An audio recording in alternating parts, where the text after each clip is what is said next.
Imaginez la scène. Un aventurier vient de tuer des innocents, par accident, mais ils sont morts quand même. Son partenaire d'aventure découvre les cadavres. Il connaît le coupable. Il est là, devant lui, et il décide de le dénoncer aux autorités. Sauf que, en chemin, il réalise quelque chose. Son partenaire ne va pas juste aller en prison. Il va être exécuté. Et là, tout change. Est-ce qu'il continue? Est-ce qu'il se tait? Est-ce qu'il trahit quelqu'un qui a mal agi pour lui sauver la vie? Cette scène n'est pas tirée d'un roman classique. Elle n'a pas été écrite par un auteur. Elle s'est passée, pour de vrai, autour d'une table, entre deux joueurs qui ne savaient pas eux-mêmes ce qu'ils allaient faire. Mais pour comprendre comment on en est arrivé là, il faut remonter au début. Tout a commencé il y a 3 ans. Une campagne de Donjons et Dragons entre amis. Pas d'ambition particulière. Juste de bonnes soirées. J'étais le maître du jeu.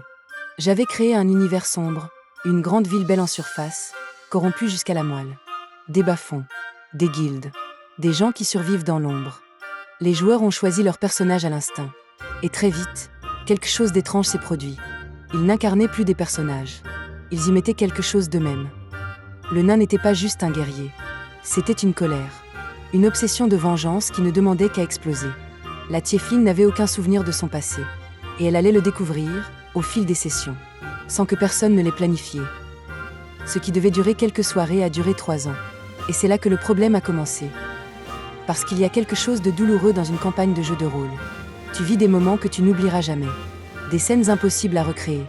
Des décisions que seuls ces joueurs-là, ce soir-là, auraient prises. Et puis tout s'arrête. Il ne reste que des souvenirs. Je trouvais ça insupportable. Parce que ces personnages n'étaient pas des héros de papier. Ils étaient imparfaits, imprévisibles, parfois absurdes. Et c'est exactement ce qui les rendait réels. Alors j'ai pris une décision. Leur donner une existence au-delà du jeu. Mais transformer une campagne en roman, c'est une autre aventure en soi. Parce qu'une session de jeu de rôle, ce n'est pas fait pour être un livre. Les rythmes sont différents. Parfois les joueurs prennent des décisions complètement absurdes. Des personnages disparaissent sans prévenir.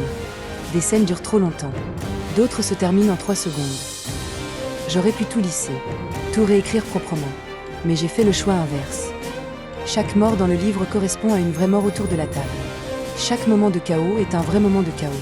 Même les incohérences sont là. Parce que ce n'était pas mon histoire à raconter. C'était la leur.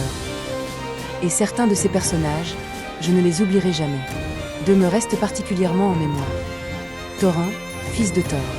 Un nain paladin consumé par la vengeance. Il cherche ceux qui ont détruit son clan. Il est brutal, entier, parfois aveugle. Mais derrière cette colère, il y a une blessure que personne n'avait anticipée. Et la Tiefling sans mémoire. Elle croit être née dans une forêt. Elle ne sait pas qui elle est vraiment. Et session après session, sans que ça soit écrit nulle part, elle a découvert son identité. Ce n'était pas prévu. Ce n'était pas scénarisé.